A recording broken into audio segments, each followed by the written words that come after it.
그때 전 처음 들었거든요. 네. 낚시를 하던 사람들이 물에 들어가는 사람을 목격했는데 그게 정민인지 아닌지 모르는 상황이다. 걸어 들어간 사람이 손정민 군이었을 확률이나 뭐 그런 당위성? 80m라고 하거든요. 그 4시 40분 정도라고 보고. 안녕하세요. 이곳은 크라임전 진행을 맡고 있는 김 PD입니다. 오늘 또 중요한 사건을 위해서 이렇게 또 자리를 함께 했는데요. 배상훈 프로파일러님 모십니다. 안녕하세요. 배상훈입니다. 네. 지난달이죠. 4월 25일 새벽에 한강공원에서 실종됐던 대학생 손정민 씨가 엿새 만에 안타깝게도 사망한 채 발견이 돼서 가족분들은 물론 많은 시민분들께서 슬퍼하고 계신데요. 이제 사실 수사 결과 발표 전에 논의를 한다는 부분에 있어서 뭐 여러모로 많은 또 부담도 있고 그런 부분이 사실임에도 불구하고 저희가 또 논의를 해야 되는 이유가 있잖아요, 교수님. 예. 그래서 이걸 사고라고 해야 될지 사건을 해야 될지 경찰의 여러 가지 입장들도 있고 그렇지만은 전체적으로 우리가 중심적으로 봐야 되고 무엇이 잘못됐고 왜 이렇게까지 무엇인가가 늦어졌고 아니면 뭔가 부실하게 느껴지고 아니면 왜 사실 혹시라도 구할 수 있었는데 구하지 못한 부분이 있지 않았을까 뭐 여러 가지 다양한 의문들이 결코 해소되지 않는 부분들이 존재하는 것. 이 부분을 당연히 짚고 넘어가야 된다고 봅니다. 그래서 그 부분 때문에 저도 사실 많은 고민을 했었고요. 이걸 어디까지 얘기를 해야 되나. 네. 그래서 그런 것들이 사실은 수사 결과 발표 전에 반드시 짚고 넘어가야 된다고 생각이 들었습니다. 네. 5월 13일이죠. 국가수 부검 결과 또 경찰의 중간 수사 발표가 있었고요. 17일에 처음으로 이제 친구 A 측의 법무법인 통해서 입장 발표가 있었는데요. 그렇기 때문에 지금 또 억측을 배제한 사실관계가 굉장히 중요한 시점이고요. 그렇기 때문에 손정민 씨 아버님 손현 씨 모시고 좀 이야기를 들어보는 시간을 갖도록 하겠습니다. 아버님 먼저 아드님 명복을 빕니다. 네. 어려운 발걸음 해주셨는데요. 지금 요새 건강상에 또 심장박도 또 빠르시다 뭐 이런 얘기도 있으시고 하신데 건강은 좀 어떠신지 염려됩니다. 평상시에 비해서 아직 특별한 일은 없는데 심장이 좀 가빠질 때가 가끔씩 있고요. 뭐 진행이 잘 안 된다거나 이상한 뉴스가 나오면 또 안에는 숨을 막혀야 하거든요. 그러니까 그런 스트레스가 몸에 영향을 좀 미친다. 그 정도는 좀 덜 불안해진 것 같습니다. 네. 또 당시 그 5월 8일에 방송됐던 그 프로그램 통해서 또 저희 또 배상훈 프로파일러 관련된 또 여러 가지 의견들 좀 들어보셨는데요. 네. 또 저희 크라임 출연하신 이유가 배상훈 프로파일러님 때문이시기도 하다고 들었습니다. 네, 맞습니다. 네. 어떻게 의견에 공감하시거나 분석에 공감하신 부분이 좀 많이 있으셨는지. 그러니까 저희가 이 사건 관련돼서 전문가분들의 의견이 많지가 않았는데 네. 너무 확실하게 의견을 말씀을 해주셔서 네. 평소에 감사드리고 있었거든요. 네. 그래서 이런 기회가 나오니까 더더욱 한번 뵙고 싶었습니다. 네, 알겠습니다. 저희가 참고로 이 법무법인 원앤파트너스 측, 친구 측 A 측 그 법무법인인데요. 공식적인 인터뷰 요청이 들어갔고요. 그쪽에서 이제 검토를 해보겠다는 의견이 있었으나 아직까지는 계속해서 응답은 없는 상태입니다. 일단은 그 초기 실종 당시에 여러 가지 뭐 관심 있으신 분들은 뭐 거의 2주, 3주 동안 많은 뉴스를 접하셨을 거라고 정보는 있으실 거라고 보고요. 당시 좀 의문이 들으셨던 부분이 특히나 이제 신발 관련된 부분하고 최변 수사 관련된 때의 그 변호사 대동 부분인데 그 부분 조금 어떤 부분에 있어서 의문 가지셨는지 좀 말씀 부탁드릴게요. 일단 월요일 날 가족이 처음 같이 만난 날, 그러니까 3명과 우리 가족 2명이 만난 건 그날 유일하거든요. 그날에는 전혀 이제 없던 내용들을 나중에 다 알게 된 거기 때문에 저희가 정민이를 찾기 위해서 필요한 모든 정보가 필요한 만남이었는데 그날 해준 얘기가 별로 없었거든요. 근데 그날 이후에 알게 돼서 제일 이제 제가 흥분을 하게 된 거고, 신발 같은 경우도 우연찮게 아이를 찾다 보니까 신발이 더러워졌다는 그 월요일의 멘트가 생각이 나서 물어봤던 거거든요. 네. 그런데 갑자기 버렸다는 말을 들으니까 의심이 커질 수밖에 없었거든요. 아니 신발을 왜 버리지? 그리고 당연히 그런 말도 월요일에 안 했었으니까 이상하다고 느낀 것 중에 하나가 신발을 버렸다는 거. 우리는 우연찮게 물어본 거였거든요. 의심을 하고 있던 것도 아니고. 근데 뭔가를 버렸다는 말 자체가 영화 속에서나 나오는 말 같은데 일단 좀 가슴이 덜컥했고요. 그 순간에도 그 다음 날에 최면 수사가 있었기 때문에 그 집을 자극을 할 수가 없었어요. 그러니까 잘 달래서 최면을 다시 한번 봐달라고 부탁할 입장이었기 때문에 그냥 전화를 끊고 우리가 고민을 했죠. 왜 버렸을까 하지만 내일의 최면을 좀 기대해보자라고 참았는데 두 번째 최면을 하러 갔을 땐 저희가 안 따라갔었거든요. 근데 동석하신 그 형사분이 전화로 알려주신 거예요. 변호사를 대동하고 왔더라고요. 해서 변호사를 대동했다는 거는 일반적으로 뭐 피의자나 문제가 되는 사람이 대동을 하는데 이거는 그러면 당연히 최면에서 어떠한 것도 나오지 않으려고 하는 거구나. 진짜 정민이를 찾으려고 하는 마음이 요만큼도 없구나. 확신을 하게 된 계기가 됐죠. 네. 이 부분에 관해서도 사실 그 배성 프로파일러님께서도 지적을 해주신 부분이잖아요. 네, 그렇죠. 참고인이라고 하면은 실제로 변호사가 필요가 없습니다. 네. 그리고 당연히 이건 친구를 찾아야 되는 입장이라면 사실 뭐 내 간이라도 다 내줘야 되는 입장인데 변호사를 대동한다는 거는 뭔가 조언을 받겠다는 거잖아요. 거기 왜 조언이 필요합니까? 네. 그러니까 변호사, 저도 참 그걸 들었을 때는 뭐지? 그런 사례가 있나? 그러니까 그 형사도 이상하니까 이제 아버님한테 전화를 드린 거죠. 보통 왜 최면 받으러 오면서 뭐 이거는 이게 말이 되나? 그런 뉘앙스. 그러니까 이게 이게 저도 생각이 딱 막힌 거예요. 뭐지? 이런 느낌이 드는 거죠. 네. 그리고 이제 어제였나요? 아버님께서 블로그에 그 정윤 씨 통화 기록 관련돼서 캡처본을 올려주셨는데 네. 그 부분 어떤 기록인지 좀 설명 부탁드릴게요. 원래 저희가 통신사에 가서 통화 내역을 다 한번 받았거든요. 그러면 이제 음성 통화 내역하고 데이터 통화 내역이 있고 다만 이제 역발신 내역은 줄 수가 없고 경찰에서만 받을 수 있다고 하더라고요. 그건 수사를 할 거라고 믿고 이렇게 내역만 받았는데 통화 내역이야 핸드폰과 동일하니까 그 전후에 통화한 게 없으니까 신경을 안 썼는데 일반적으로 데이터 통화 내역은 관심 있게 본 적이 없었는데 너무 많은 거예요, 데이터가. 네. 그리고 제일 웃긴 거는 우리에게 전해주고서 딱 끊긴다는 거죠. 그러니까 5시 35분, 네. 네. 5시 35분까지는 갖고 있다가 그 이후에 전달을 받았는데 네. 실제로 그 핸드폰을 제가 준 건 11시쯤이었거든요. 아내가 갖고 있다가 강북에는 저를 전해줬기 때문에 네.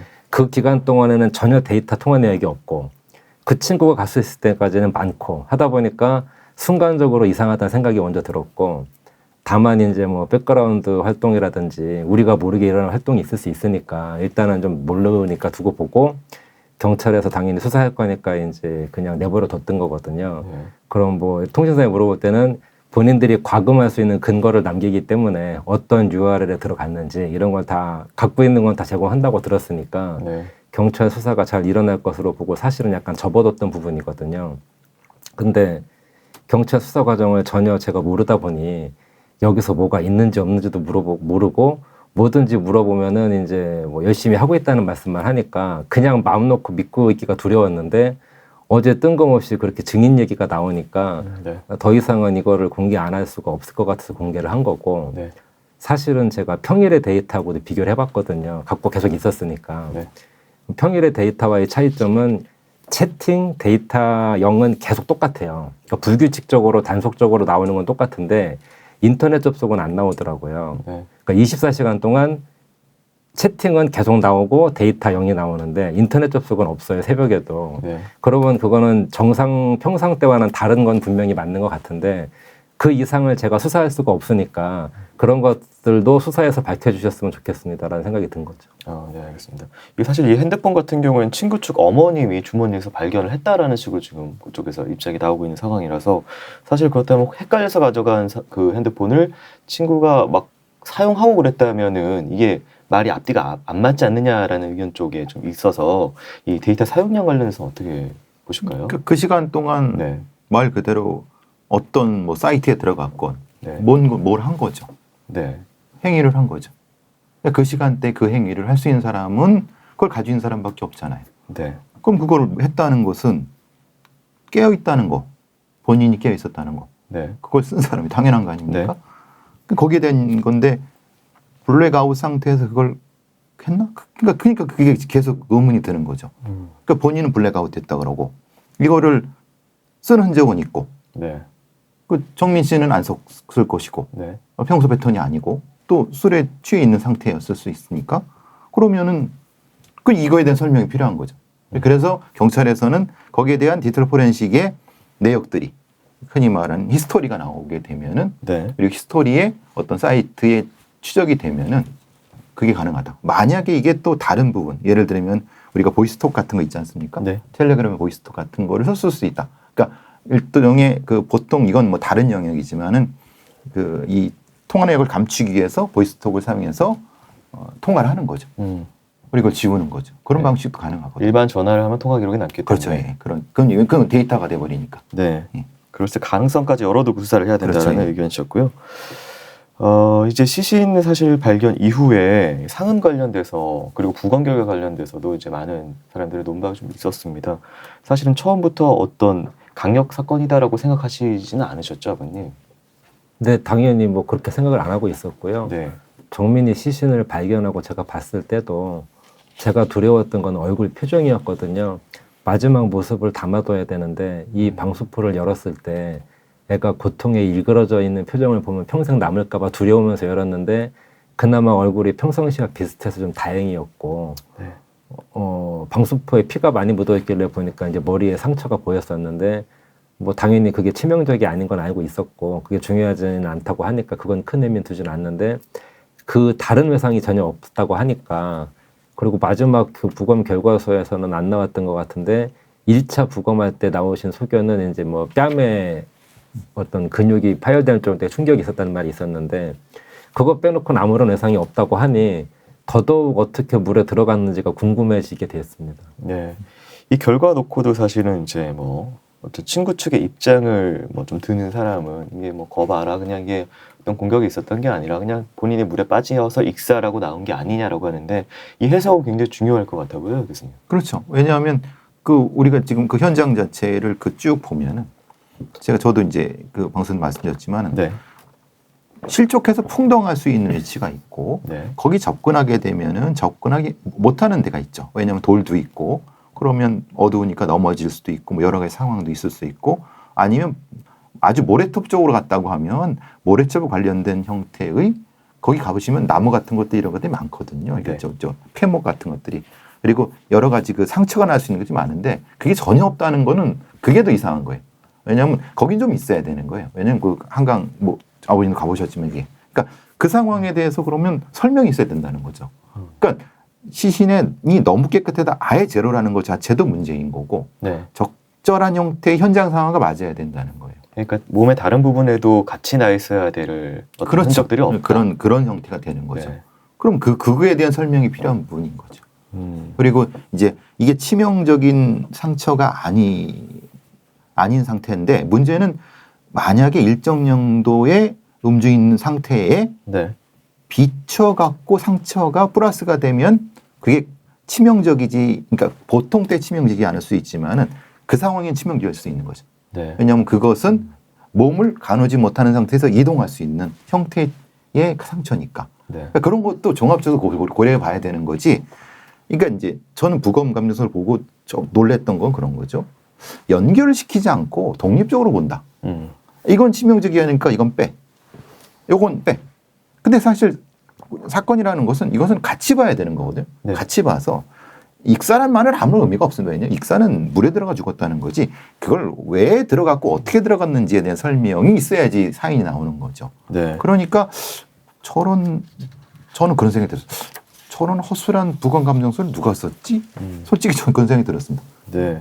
혈중 알코올 농도가 이제 대중적으로 이제 공개가 좀 돼버린 상황이에요, 아버님. 그래서 이거 들으셨을 때는 어떻게 생각을 하셨나요?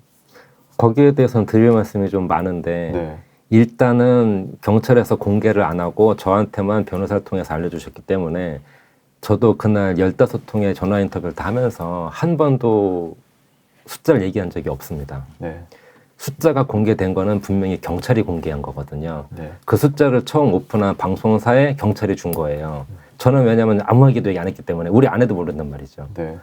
그 공개된 것도 경찰에서 흘린 거예요. 그것도 상당히 기분 나쁘고. 그건 흘린 겁니다. 그건 경찰이 사과를 해야 되는 거예요. 네. 그리고 그 수치가 어떤 의미가 있는지 저는 모르거든요. 사실 0.154인지 0.00이 무슨 의미가 있는지 전혀 몰라요. 근데 그 기준을 찾아봤을 때 그렇다고 아는 거고 사실 먹었던 술의 양에 대해서도 처음부터 우리가 문제가 많았기 때문에 형사분들이 다 조사를 끝내놓은 상태거든요. 네. 전체 마신 양은 모르지만 구매량은 알잖아요.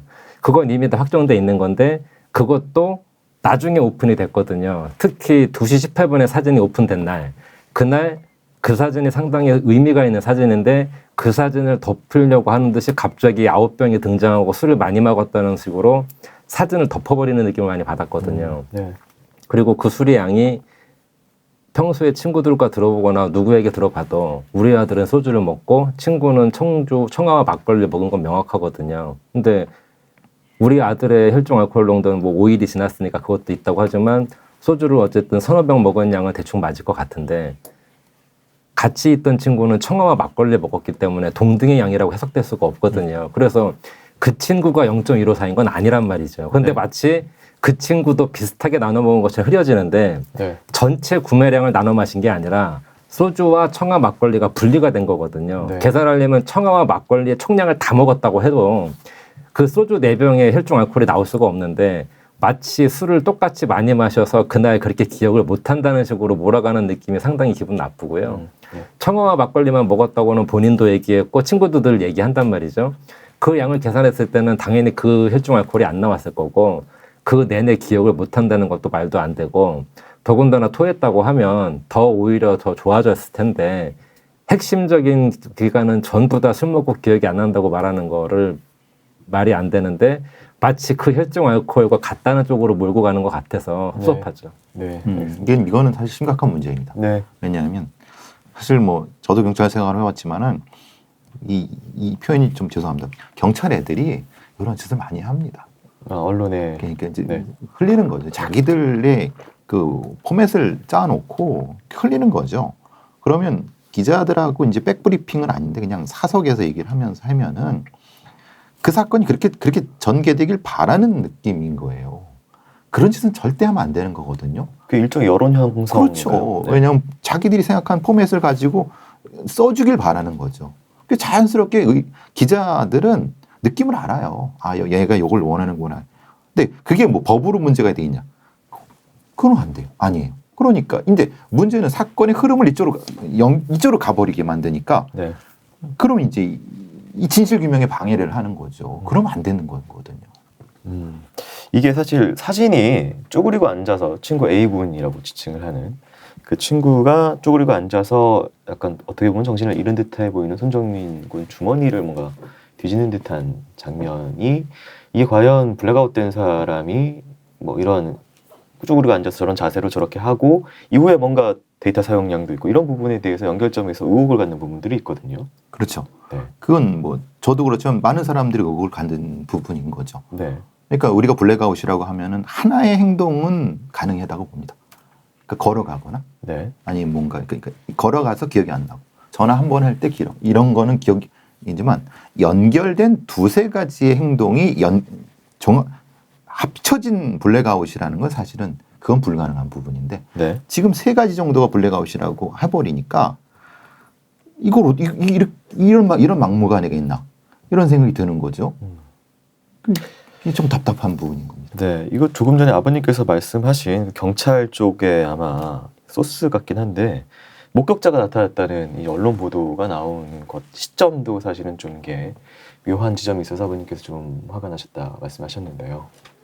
일단 경찰 수사 진행 과정을 공유를 안 하고 있으니까 네, 사실 제가 그거를 요구하진 않거든요. 그러니까 이분들이 열심히 하고 최선을 다하고 있다고 하니까 그 결과를 기다리고 싶은데 저는 정말 CCTV조차도 공유를 못 받고 있거든요. 그런 와중에 이제 본인들이 내사 중인 사건을 기자들이 알게 돼서 조만간 오픈할 것 같으니 알아야 된다고 알려준 게 기자들 전화 오기 한 1, 2분 전이에요. 그때 전 처음 들었거든요. 네, 낚시를 하던 사람들이 물에 들어가는 사람을 목격했는데 그게 정민인지 아닌지 모르는 상황이다.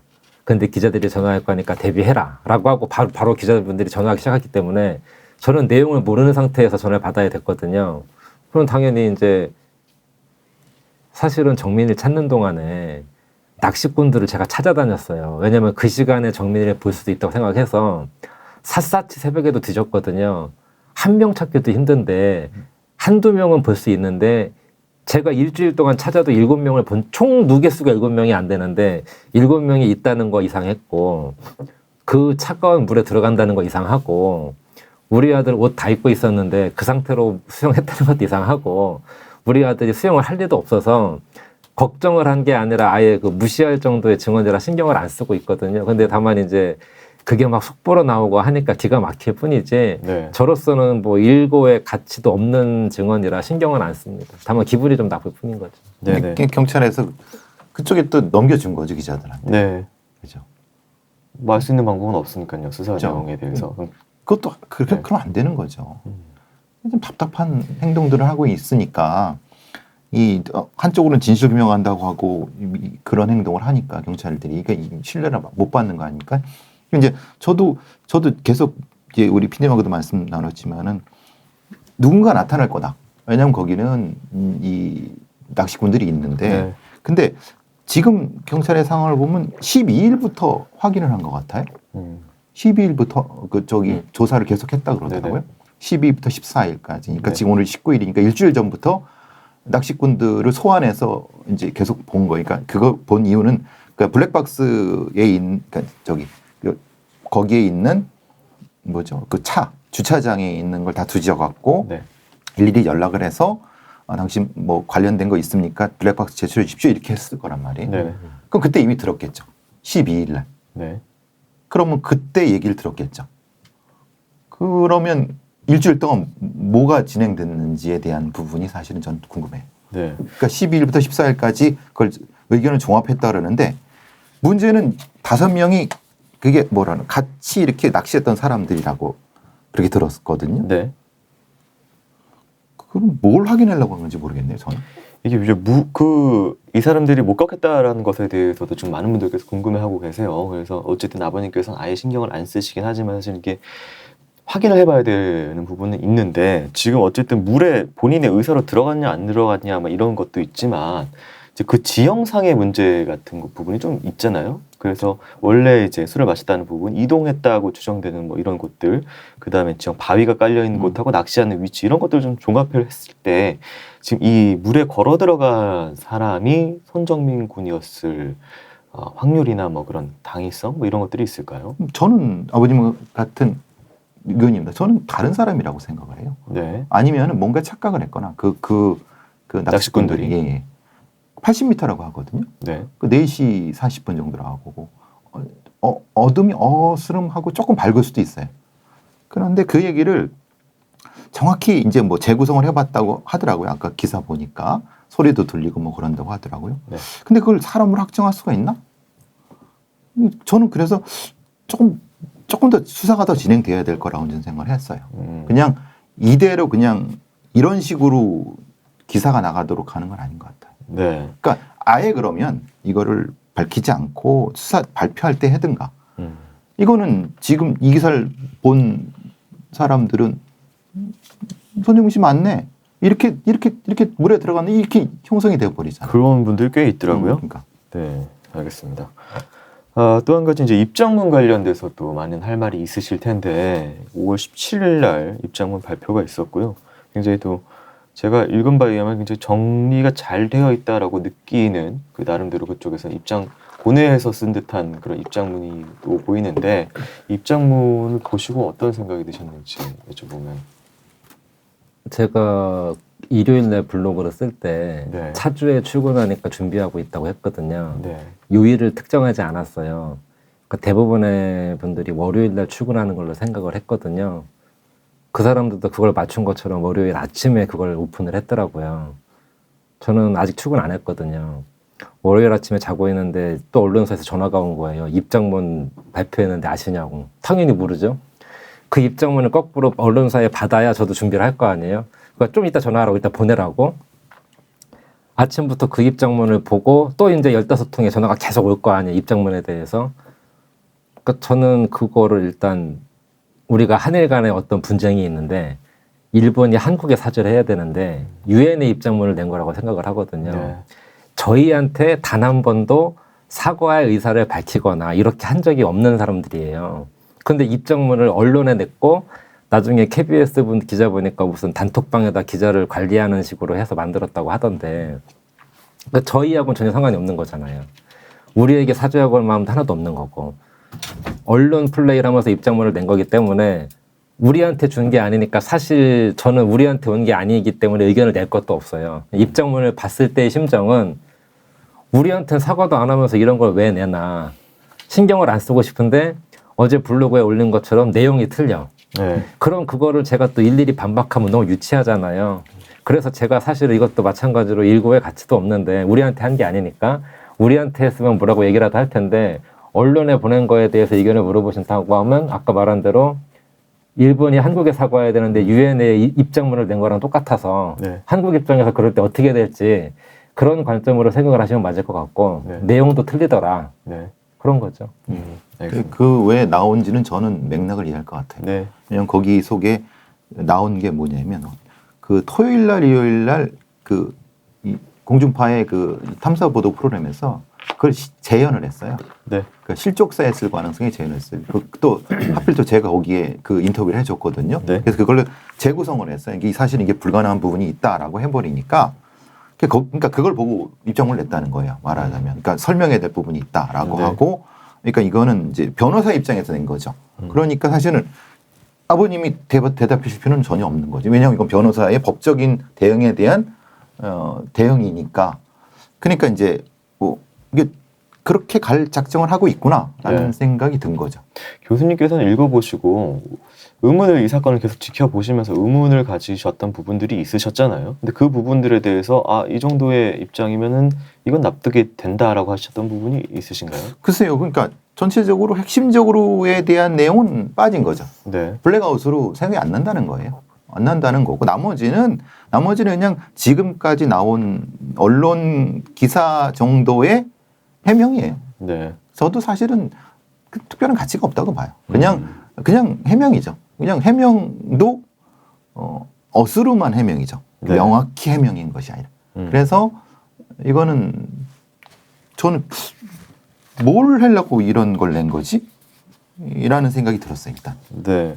저는 이 부분이 좀 가장 눈에 들어오긴 한 부분이 한 부분이 있는데요. 그쪽 입장문에 나와 있는 내용입니다. 친구를 잃었다는 상실감이 매우 큰 상태. 혼자 두고 왔다는 죄책감 때문에 지금 친구 A 군에 관한 내용입니다. 혼자 두고 왔다는 죄책감 때문에 어떤 감정적인 동요가 생길지 극단적이거나 충동적인 행동을 하지 않을지 부모로서 걱정이 되어서 4월 28일 A씨의 작은 아버지와 상의하여 그 친구인 정병원 변호사를 만나 A군을 심리적으로 안정시키고 자책감으로 인한 충동적인 행동을 막으며 안전하게 보호해 줄 수 있는 방안을 상의하였다. 이것이 바로 왜 이렇게 빠르게 변호사가 이쪽에 좀 투입이 됐는지에 관련된 의견인데 심리적으로 굉장히 불안정하고 힘든 아이는 사실 뭐 정신과 의나 상담사나 이런 사람을 좀 붙여줘야 된다라는 것이 일반적인 생각인데 사실 변호사는 뭔가를 보호해줘야 되는 법적인 보호의 의미인 거잖아요. 그래서 이 내용이 전 좀 잘 이해가 안 되는, 저만 안 되는지 잘 모르겠네요. 사실 저도 이해가 안 됩니다. 네. 그거 들었을 때 뭐 이렇게 구구절절하게 이렇게 변호사에 대한 얘기를 많이 하는구나. 사실 그건 의미가 없는 거죠. 그러니까 네. 변명을 하는 거죠. 왜 변호사를 빨리 참고일 단계에서 했는지에 대한 설명인 건데 네. 사실 그 설명은 의미가 없죠. 네. 그리고 이게 지금 사실 이 친구 A 측이 계속 그러니까 처음부터 굉장히 필요 이상으로 방어적이다라는 태도 때문에 많은 시민분들께서 사실 그리고 아버님도 의심하고 의혹을 갖고 왜 이렇게 할 필요가 있을까라는 부분인 거잖아요. 입장문까지 사실 좀 그런 스탠스거든요. 이런 태도는 이런 방어적인 태도는 어떤 이유 때문이라고 보실까요, 교수님은? 글쎄요, 이제 저는 처음에는 그런 생각이 들었어요. 네. 이게 제 처음의 느낌은 그러니까 사고 플러스 사건일 수 있겠다라는 생각을 했어요. 네. 그러니까 사고가 있었고 그걸 근데 사건으로 만든 것이 아니냐. 무엇인가를 약간씩 감추는 부분 때문에 처음에 느낌은 그랬어요. 근데 좀 이제 여러 가지 것들이 나오면서 굉장히 그 자세 때문에 굳이 이렇게까지 할 필요가 있나? 왜? 아니 그냥 진심으로 사과하고 아니 당연히 그 부모님 화를 낼 수도 있고 그러면 거기서 같이 울어줘야 될 사람인데 같이 울어주고 같이 자꾸 뭘 해야 되는 거면 되는 건데 최소한 근데 그것은 전혀 없고 그 뒤에 뭔가를 법적으로 뭔가 계속 누구를 고소하네 뭐 얘기되고 막 이런 얘기 나오고 그러면은 도대체 그 무슨 생각인가 이 사람들은 이런 생각을 하게 되는 거죠. 오늘 나오는 거 보니까 뭐 그 이 관련된 그 언론이나 뭐 유튜버들도 다 고소한다고 그러네요. 네. 그런 행동 왜 필요하죠? 자기들이 하면 되는 거예요. 네. 그건 좀 답답한 거죠. 알겠습니다.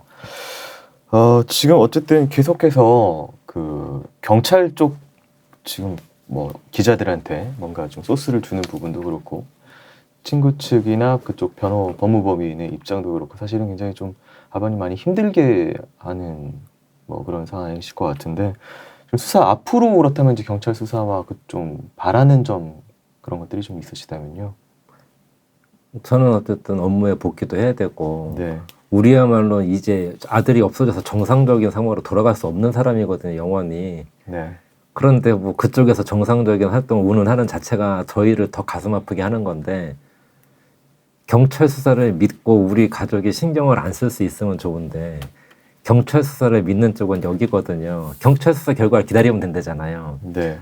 저는 그게 부러운 게 저는 기다릴 수가 없어요. 지금 돌아가는 상황에 경찰 수사의 결과를 그냥 기다리고 있으면은 잘 안 될 것 같아서 없어진 건 우리 아들인데 우리는 경찰 수사 결과 못 기다리고 하나라도 더 알아보고 돌아다녀야 되고 제일 많이 해명해줘야 될 사람은 오히려 경찰 수사 결과를 기다리고 있고 뭔가 반대가 된 것 같아서 제가 경찰 수사 결과를 믿고 기다릴 수 있게 해주시면 좋겠거든요. 왜 믿고 기다릴 수가 없는지 많은 분들이 동의하는 게 예를 들어 우리도 한강에 가는데 이런 일이 생길 수 있다고 생각을 하시잖아요. 똑같은 일이 생겼는데 경찰 수사 결과를 믿고 기다릴 수가 없다. 그게 정말 가슴이 아픈 부분이라고 생각합니다.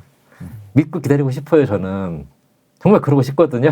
근데 그럴 수가 없는 게 너무 가슴이 아파요. 이게 참 경찰들의 행태가 저도 경찰을 했지만은 너무 납득이 안 되는 거예요. 왜 기자들한테 이렇게 그런 것들을 흘려갖고 사람을 그 화나게 하는지. 그러니까 그러고 본인들은 열심히 하고 있다라고 하고 있지만 실제로는 뭘 열심히 하는 건지, 그리고 어떤 걸 제대로 하는 건지. 만약에 이렇게까지 아버님이나 아니면 많은 사람들이 문제제기 하지 않았으면은 네. 여기까지 왔을까? 저는 그것도 좀 의문이 들어요. 네. 그러니까 지금 구로에서 그 사진을 찍었던 그분도 그렇고 다른 목격자라고 하는 사람도 그렇고 그러니까 애초에 초기부터 나타났을까? 그냥 거기서 종교하지 않았을까라고 하는 불안감이 드는 거예요. 저도. 네. 사실 뭐 이건 아버님이 여기까지 상황을 끌고 오신 거지 뭐 그냥 뒀으면 성인 남성 실종에 대해서는 뭐 거의 그러니까요. 네, 진행이 안 되는 거라서. 그런데 거꾸로 이제 네.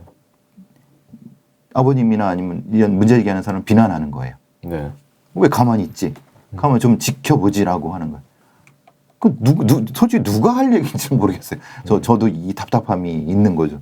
그래서 저도 최대한 객관적으로 뭔가 좀 이렇게 하고 싶은데 그러니까 나오는 얘기들 들어보면 얘들이 도대체 뭐를 의도하는 거려고 계속 이렇게 되나? 이런 느낌이 들어서 네. 아버님 어떻겠지만 저도 참 답답합니다. 이분. 아버님이 가장 알고 싶으신 건 사실 이제 진실이라고 말씀을 해오셨는데 이게 사실 결론이 날 거란 말이에요. 경찰 수사 결과 발표가 어느 쪽이든. 근데 이제 속 시원하게 납득하실 수도 있지만 납득을 못하실 결과를 내놓으실 수도 있는데 그 날에 발표가 났을 때 날에 대해서는 한번 생각해 보신 적이 있으실까요? 어떤 정도면 내가 어떻게든 받아들이겠다. 우리 아들 주검이 발견된 날 서장님 앞에서 부부가 부탁을 한 게 있어요. 네. 우리가 납득할 수 있는 결과를 내놓으시면 당연히 납득을 하겠다. 어떤 결과가 나와도 우리 아들은 안 돌아오거든요. 제가 이걸 통해서 없어진 아들이 돌아온다면 별짓을 다 하겠지만 그건 아닌데 우리 아들이 어떻게 들어가는지 알고 싶은 거랑 만에 하나라도 다른 게 개입돼 있으면 그 죄를 받아야 될 사람은 받아야 되니까 사실 그 죄라고 해봤자 사실 형사적으로 가면 크지 않을 걸 알거든요. 무슨 계획적인 살인이나 의도적인 살인이 아니면 재판을 받아봤자 뭐 되게 미미할 거라는 걸 알아요.